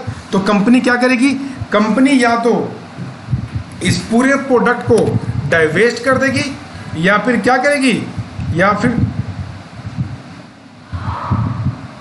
ठीक है ना, या तो डाइवेस्ट कर देगी इसको हटा देगी, या वो अपने प्रोडक्ट को रिवैम्प करेगी। ठीक है ना, तो डॉग में क्या होगा, या तो आप प्रोडक्ट को मार्केट से हटा लो और या फिर आप क्या करो, अपने प्रोडक्ट को रिवैम्प करो। किसके थ्रू, रिब्रांडिंग के थ्रू, इनोवेशन के थ्रू, एडिंग फीचर ईटीसी ऐड करके। However moving a dog towards star और cash cow is very difficult, बहुत डिफिकल्ट होता है। It can be moved only to the question mark region. ठीक है ना, क्वेश्चन मार्क रीजन क्यों, क्योंकि देखो जब आप रिवैम्प करोगे ना अपने प्रोडक्ट को तो फिर से तो दोस्तों क्वेश्चन मार्क ही होगा। ये भी तो पॉसिबल है कि कस्टमर ना खरीदें और ये भी पॉसिबल है कि कस्टमर उसको खरीद ले। तो ये सिचुएशन कहाँ होता है, क्वेश्चन मार्क में। 10 in case of dog product में दोस्तों आपको डाइवेस्टमेंट स्ट्रेटजी आपको यूज करनी होगी। ठीक है दोस्तों, ठीक है। अब देखिए ये जो है ना success sequence in BCG matrix, तो ये ना डॉग से रिलेटेड नहीं है, ध्यान रखिएगा।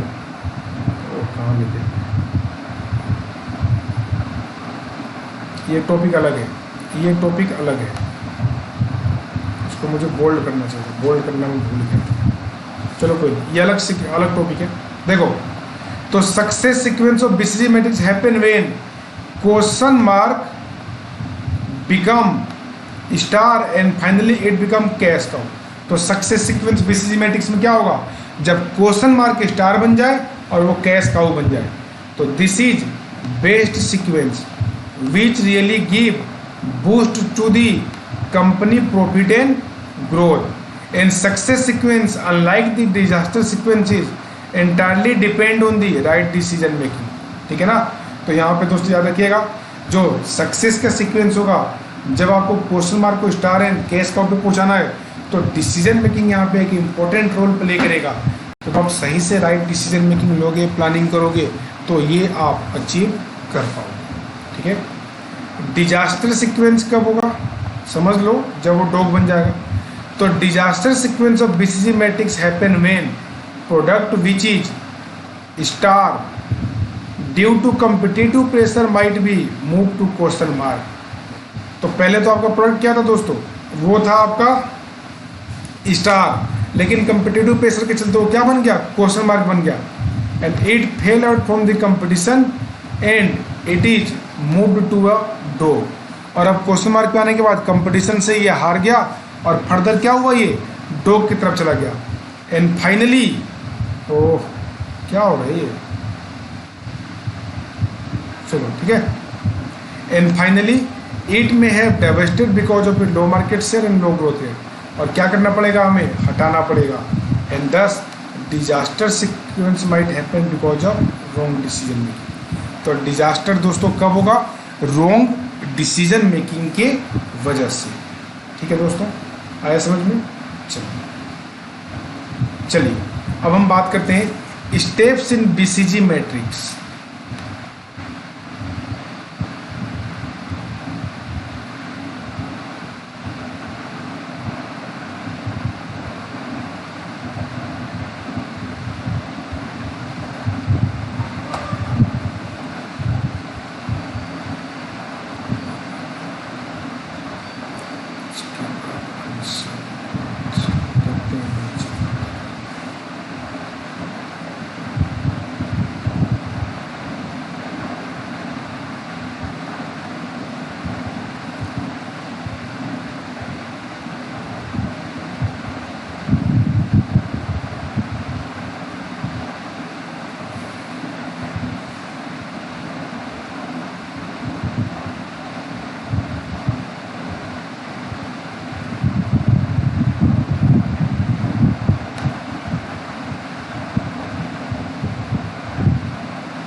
देखो स्टेप इन बीसीजी मैट्रिक्स। तो स्टेप्स में क्या है दोस्तों, BCG matrix framework to help understand which brand the firm should invest in and which one should be divested. ठीक है, तो यहाँ पे क्या होता है, ये यही बताएगा कि किस चीज़ में आपको इन्वेस्ट करना है और किसको आपको डाइवेस्ट करना है, डाइवेस्ट करना है।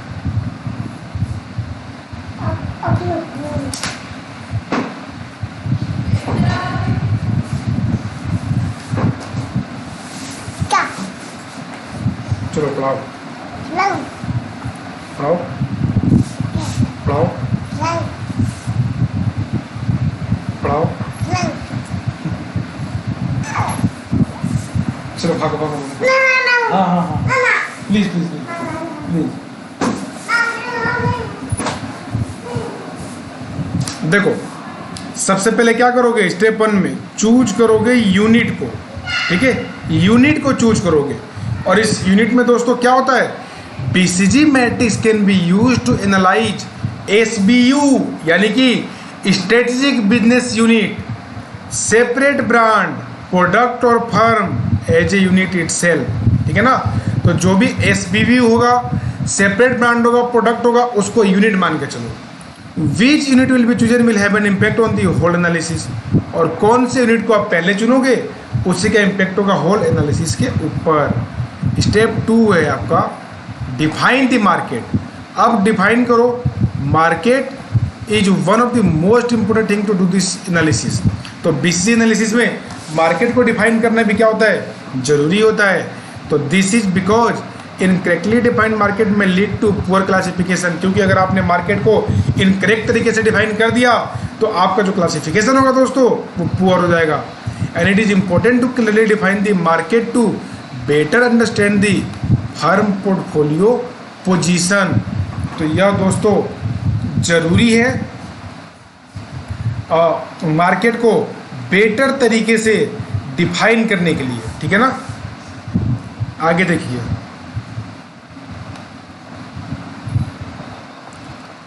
Calculate relative market share. क्या करना है दोस्तों, यहाँ पे रिलेटिव मार्केट शेयर को क्या करना है दोस्तों, रिलेटिव मार्केट शेयर को कैलकुलेट करना है। ठीक है, तो देखो relative market share can be calculated in term of revenue. तो रिलेटिव मार्केट शेयर को किस में करोगे, रेवेन्यू के टर्म में या मार्केट शेयर के टर्म में। ठीक। It is calculated by dividing your own brand market share by the market share of your largest competitor in the industry. तो यहाँ पे दोस्तों कैलकुलेट हम कैसे करते हैं, अपना जो ब्रांड मार्केट शेयर है ना मार्केट में, उसको कंपटीटर के मार्केट शेयर से हम कंपैरिजन करके पता लगाएंगे। ठीक है, चलिए आया समझ में। Step, choose the unit, define the market and calculate relative market share is the steps consist in the BCG analysis.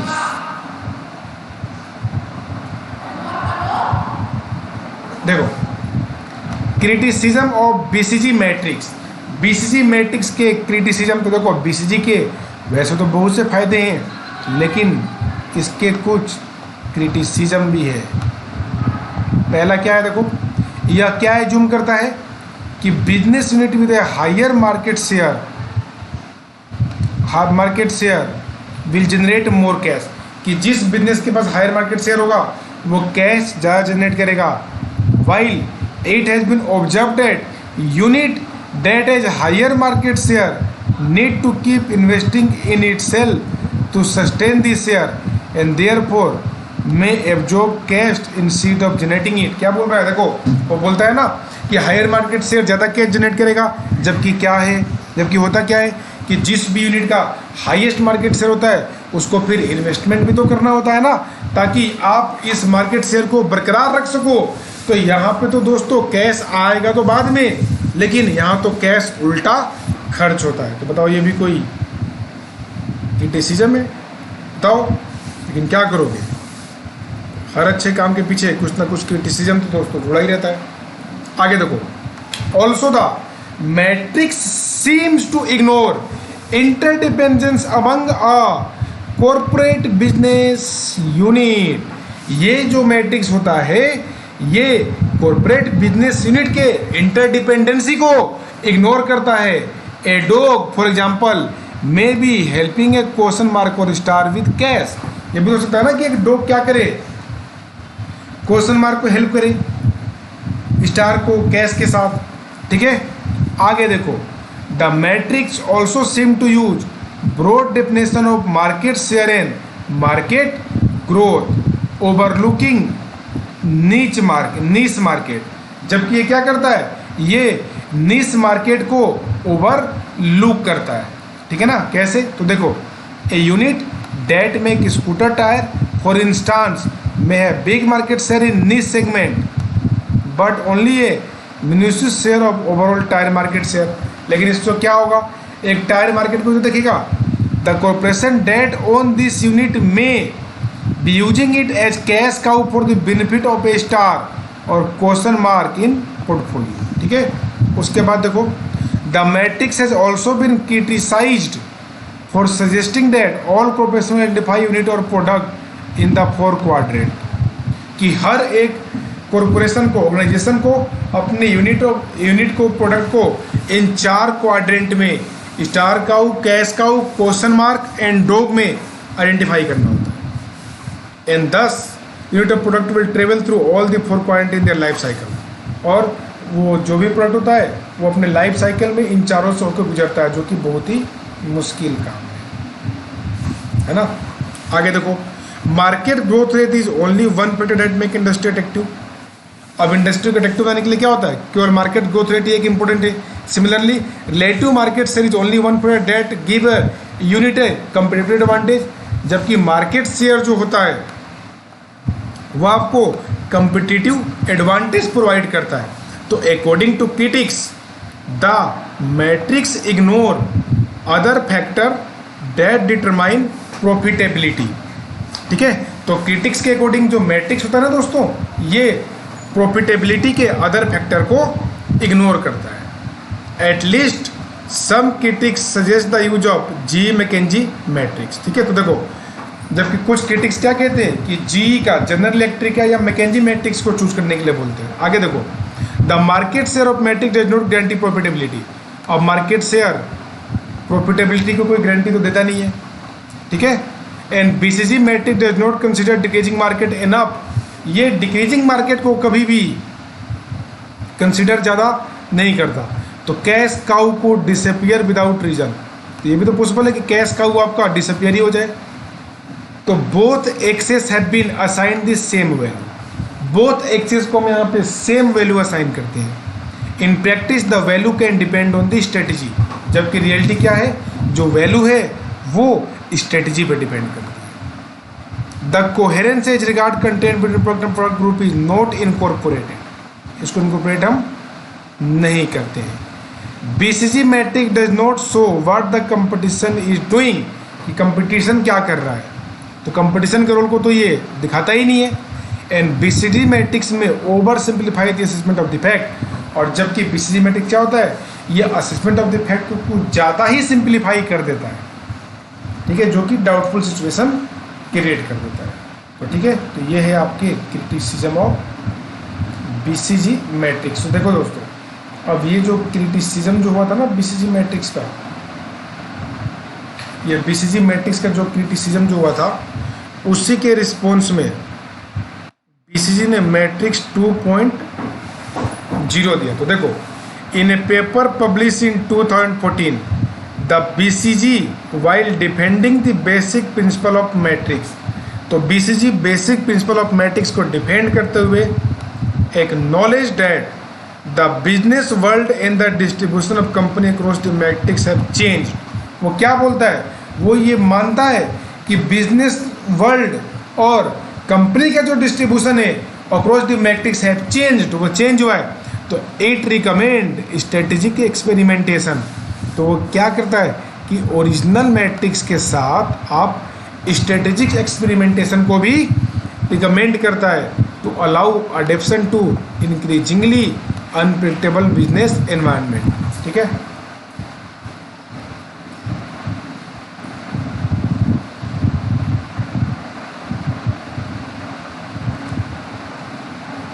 देखो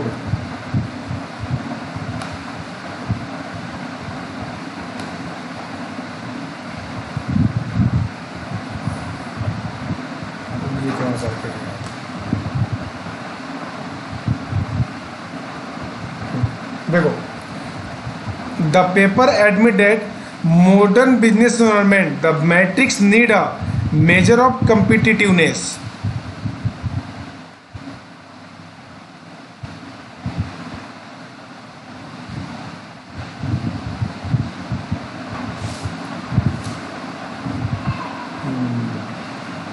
चलो, ओहो क्यों आ जा रहा है ये, इसको हाइड कैसे करूँगा, चलो कोई नहीं, स्मार्ट नहीं हो पहले।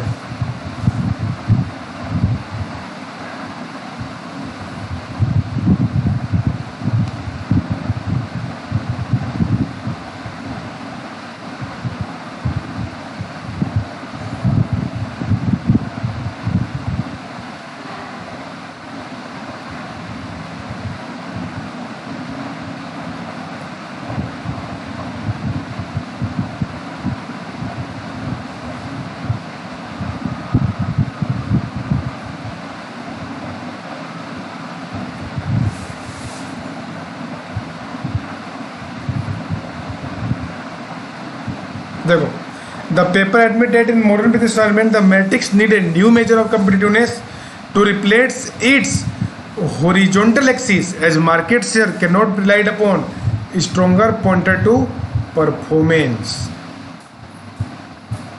Any more. तो देखो, responding to the market place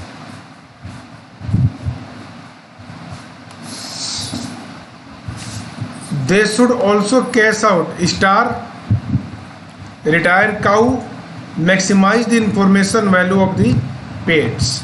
ठीक है, देखो, BCG gives the example of Google with its portfolio of Edward, AdSense, Android and other product and said at that company portfolio management is embedded in organizational ability that facilitate strategic experimentation। strategic experimentation, ठीक है। तो यहाँ पे BCG जो है ना, वो example किसका देता है, गूगल का। तो देख रहे हो ना, गूगल कैसे नए नए मेथड लेके आता रहता है मार्केट के अकॉर्डिंग। आगे देखो, तो ये है आपके बीसीजी से रिलेटेड कुछ पॉइंट। अब चलो एक ये अनसप भी और देख लेते हैं, उसके बाद इसको वाइंड अप करते हैं।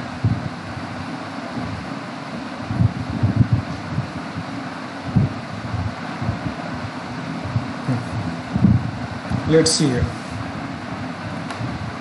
अनसप ग्रोथ मैट्रिक्स, यानी कि 4 way to grow a business. क्या बोलता है अनसप ग्रोथ मैट्रिक्स? क्या बोलता है? ये 4 तरीके बताता है बिजनेस को ग्रो करने के लिए।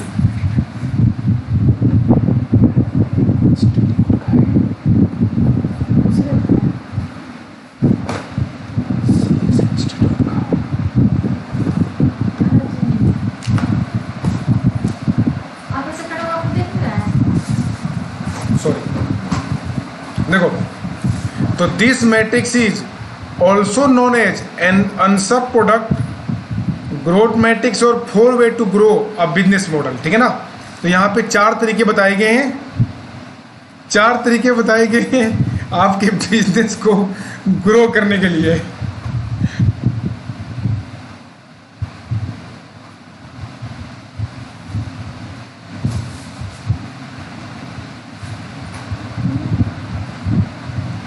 देखो, what is the Ansoff growth matrix? तो it first appeared in Harvard business. ठीक है, तो ये सबसे पहले कहाँ पे आया था? हार्वर्ड बिजनेस में आया था। Review in 1957 and was created by the strategist. किसने? Igor Ansoff to help management team to focus on the option for business growth in common with other popular strategy model. It is build around 2x2 matrix. तो ये कैसे 2x2 matrix है? ठीक है ना? देखो, 2 चीज़ की बात करता है, करंट प्रोडक्ट और न्यू प्रोडक्ट, या करंट मार्केट और न्यू मार्केट। तो मार्केट और प्रोडक्ट की बातें ये करता है। ठीक है दोस्तों, तो देखो 4 growth option of the Ansoff growth matrix. तो देखो, सबसे पहला क्या है? Option 1 market penetration. तो मार्केट पेनिट्रेशन के दोस्तों क्या मतलब है बताओ? अगर आपका शेयर मार्केट के अंदर है तो आप लोग अपने कॉस्ट को कम करके, सेलिंग प्राइस को कम करके आप क्या करो? उस मार्केट को पेनिट्रेट करो, मैक्सिमम कस्टमर को जोड़ो अपने प्रोडक्ट के साथ। ठीक है, तो देखो सबसे पहला है मार्केट पेनिट्रेशन। तो market penetration strategy is preferred route to growth for many business because it focus is on selling more of the existing product। और आपका existing product दोस्तों कैसे बिकेगा? आप ही बताओ कैसे बिकेगा? जब आप सेलिंग प्राइस को कम रखोगे। तो देखो ध्यान से, किसको? करंट कस्टमर को, customer similar to current customer base who are buying competitor product. ठीक है ना? उसके बाद customer similar to current customer base who have need of product but are not buying it yet, उनके लिए। The emphasis is on escalating market share by making some rigorous marketing promotion और by creating more customer value. Create करोगे तो बढ़ जाएगा, है ना? Down side of market penetration strategy. देखो, तो डाउन साइड क्या है? If a firm has already high market share, the opportunity for growth may be limited। तो ग्रोथ की लिमिट क्या होगी दोस्तों? ग्रोथ का अपॉर्चुनिटी क्या होगा? वो लिमिटेड होगा। बात सही है ना? बिल्कुल। Aggressive market penetration strategy will add to competitive rivalry in the industry and may provoke के price war which shrink industry profitability. तो जहाँ पर अग्रेसिव मार्केट पेनिट्रेशन होगा वहाँ पे बहुत से कंपटीटर भी होंगे। तो यहाँ पे हर कोई क्या करेगा? अपने अपने प्राइस को कम करेंगे, जिससे इंडस्ट्री का प्रॉफिटेबिलिटी कम हो जाएगा। तो increasing exposure to one product market segment can make the business more susceptible to future changes in competition by keeping all the egg in one basket. ठीक है ना?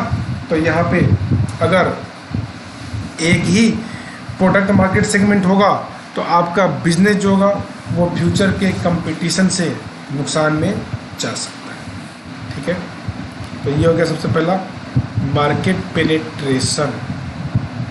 सेकंड ऑप्शन है आपका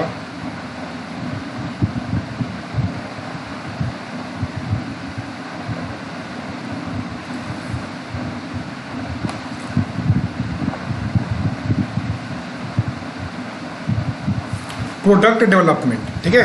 तो देखो प्रोडक्ट डेवलपमेंट बिजनेस, इसमें product development में दोस्तों क्या होगा, सोचो क्या होगा। जो आपका करंट प्रोडक्ट है ना उसी को क्या करो, बेटर तरीके से और प्रेजेंट करो। तो देखो in product development business continue to focus on need of existing customer base and also widen customer market they represent, but they seek to understand their underlying needs so they can see opportunity for new product. लेकिन साथ ही साथ आपको new product की तरफ भी क्या करना होगा, ध्यान देना होगा। तो देखो to replace present product profile with new and better product या to provide product which complement the main product sold by the business. तो क्या करो, एक प्रोडक्ट दे दो जो कि मेन प्रोडक्ट को कम्प्लीमेंट करता हो। Provide one stop shop by adding new product to value chain to strengthen और leverage the relationship and to provide added convenience, ठीक है।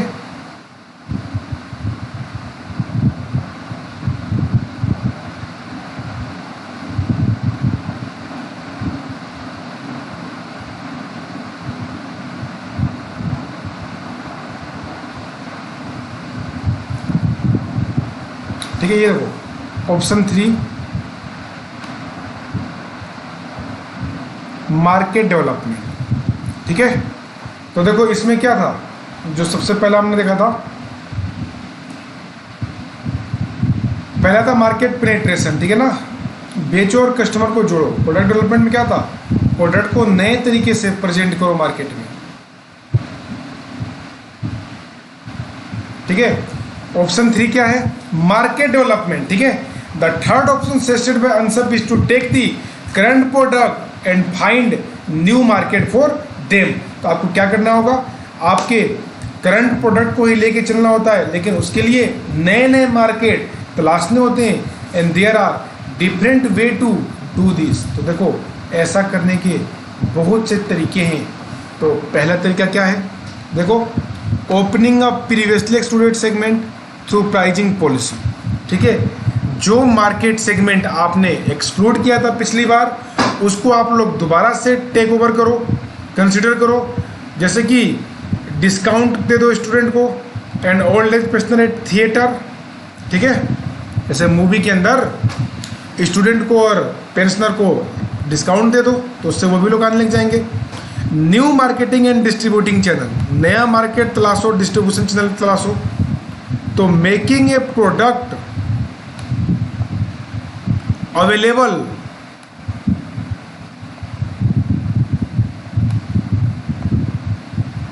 Making a product available on the internet with the necessary search engine. तो अपने product को क्या करो, necessary search engine में डाल दो। जब कोई भी कोई ढूंढेगा तो आपके इस प्रोडक्ट के बारे में पहले से ही पता लग जाएगा। अच्छा ये दोस्तों ये जो टी है ना, ये आप लोग एलिमिनेट कर देना, ये कुछ भी नहीं है एक्चुअली में, मेरे से थोड़ा रह गया है। देखो ये कुछ भी नहीं है दोस्तों, ध्यान रखिएगा, ये कुछ भी नहीं है टी, इसको आप लोग हटा दीजिएगा। मैं हाईलाइट कर देता हूँ, इसको आप लोगों को हटाना है।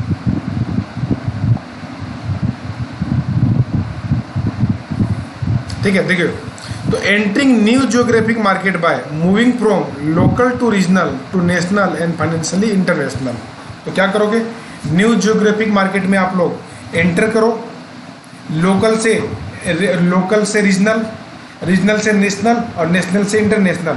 तो this may required the business to acquire new capability including exporting, understanding different culture and language skills, ठीक है। The strength of this option from the ANSAP growth matrix is that it put pressure on the marketing and sales function of the business and leaves the operation supply side to concentrate on what it does best, ठीक है ना, simple है। Now comes option number 4, ठीक है। Option 4 in the ANSAP growth matrix diversification, let's see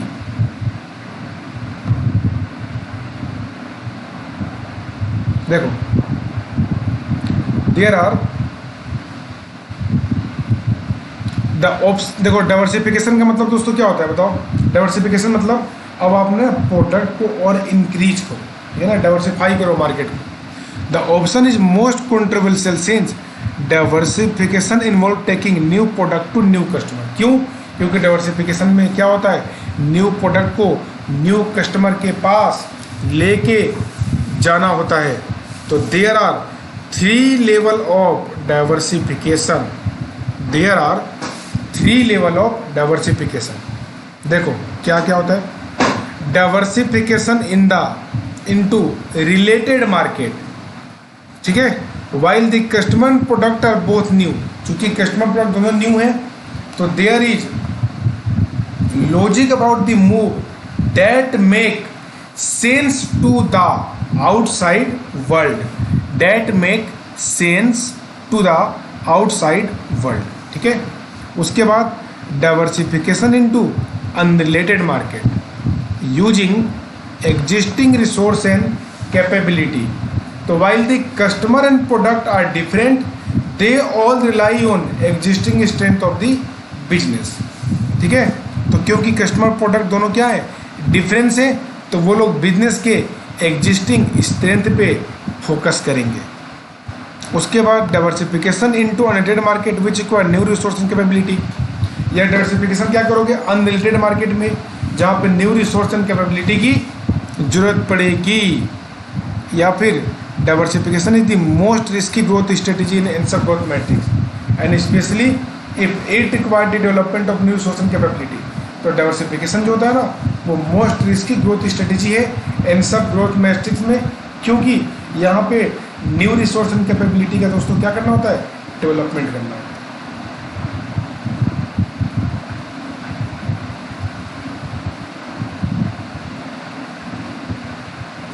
ठीक है, तो देखो द बिग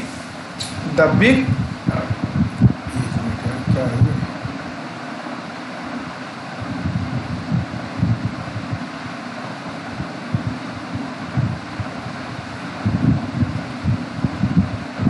देखो the big advantage of diversification is that while each move is risky. हालांकि मूव रिस्की है, if it is successful it reduces the overall risk of the business to factor outside the control of the business like the wider economic environment, climate changes etc, है ना। अब क्योंकि diversification में आप new product लेके जाते हो ना दोस्तों, तो यहाँ पे कोई कंफर्म तो है नहीं कि वो सक्सेस हो पाएगा कि नहीं हो पाएगा, लेकिन सोच के देखो अगर वो सक्सेस हो पाया तो आपका जो ओवरऑल जो रिस्क होगा वो काफ़ी रिड्यूस हो जाएगा, ठीक है। How to use Ansoff growth matrix.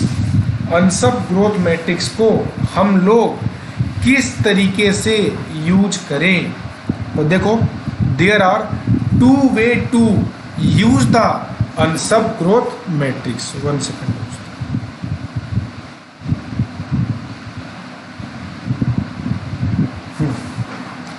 There are two way to use Ansoff growth matrix. देखो as a tool for brainstorming to help identify possible strategic option, ठीक है। तो पहले क्या करोगे, ब्रेन स्टॉर्मिंग टूल के तौर पे यूज करो, जिससे कि पॉसिबल स्ट्रेटेजिक ऑप्शन आप लोग आइडेंटिफाई कर पाओ। उसके बाद as a tool for assessing preferred strategic option to check for some kind of balance, ठीक है। As a tool for assessing preferred strategic option to check for some kind of balance. तो there are not right और wrong answer, तो कोई right wrong answer नहीं है, but you might be shocked to discover that all 6 growth strategy you intend to follow fall into the diversification box. तो जो भी 6 strategy आपको फॉलो करना होता है वो डाइवर्सिफिकेशन बॉक्स में फॉलो करें।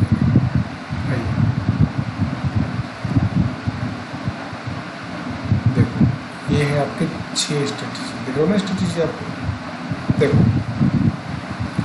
डेवलपमेंट ऑफ एनसब ग्रोथ मैट्रिक्स, तो इसने क्या बताया बताओ, मैट्रिक्स इनटू 3 डायमेंशनल वर्जन। क्या क्या देखो, मार्केट डेवलपमेंट, पार्शियल डाइवर्सिफिकेशन, ठीक है ना। देखो market development, market expansion, product development, product modification, limited diversification,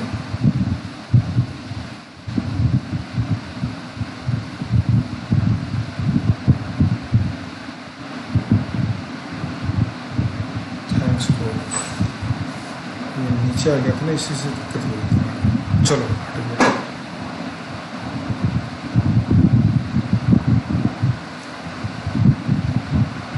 ठीक है दोस्तों, देखिए market development, market expansion, market penetration, parcel diversification, limited diversification, product modification, product development, parcel diversification, diversification. ठीक है, अब हम देखते हैं एडीएल मैट्रिक्स। तो देखो एडीएल मैट्रिक्स दोस्तों क्या करता है, देखिएगा। The Arthur D little provide with the ADL matrix that is a portfolio management method based on the thought of product life cycle. तो ये प्रोडक्ट लाइफ साइकिल के बेसिस पे है दोस्तों पोर्टफोलियो मैनेजमेंट मेथड है एडीएल मैट्रिक्स द्वारा। ठीक है, तो ADL portfolio management involve the dimension of environmental assessment and business strength assessment. Sorry, तो देखो एडीएल पोर्टफोलियो मैनेजमेंट में दोस्तों क्या इन्वॉल्व होता है, एडीएल पोर्टफोलियो में क्या इन्वॉल्व होता है दोस्तों, देखिए एडीएल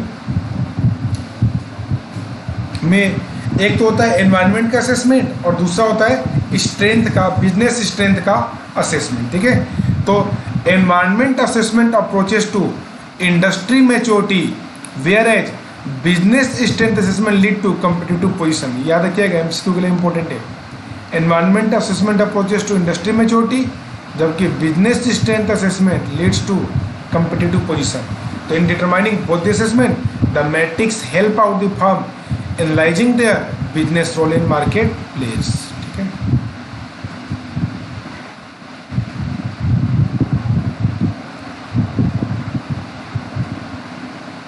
देखो एडीएल मैट्रिक्स पोर्टफोलियो मैनेजमेंट, ध्यान रखिएगा, यहाँ पे आपका competitive position and here is your industry life cycle stage. ठीक है, अब इसको चार भागों में बांटा गया। देखो एब्रियोनिक, ग्रोथ, मैच्योरिटी, एजिंग। तो देखो सबसे पहली बात आती है डोमिनेंट की। तो जब ये डोमिनेंट होगा तो all out push for share and hold position, जबकि ग्रोथ में क्या होगा, hold position and hold share.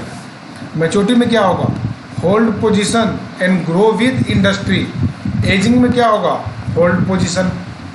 जब ये स्ट्रॉन्ग होगा तो क्या होगा, attempt to improve position, all out push for share, attempt to improve position and push for share, hold position and grow with industry, hold position और harvest.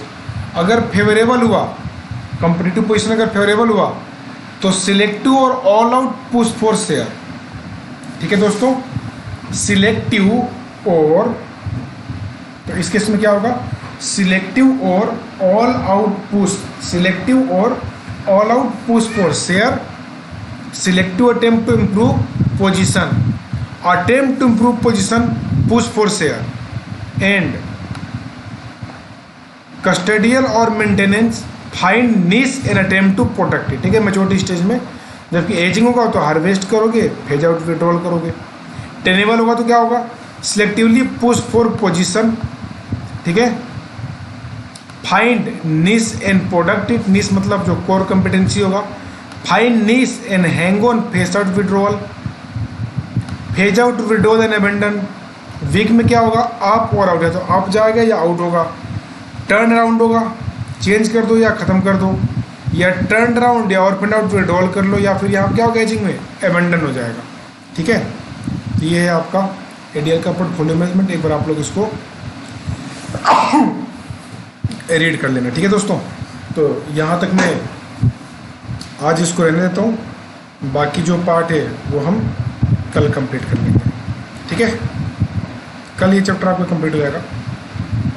यहाँ ADL तक मैं रहने देता हूँ, ठीक है। तो चलिए फिर इसी के साथ दोस्तों, अगर लेक्चर आपको अच्छा लगा हो तो like, share and subscribe my channel, ठीक है दोस्तों। Signing off for now. Okay friend.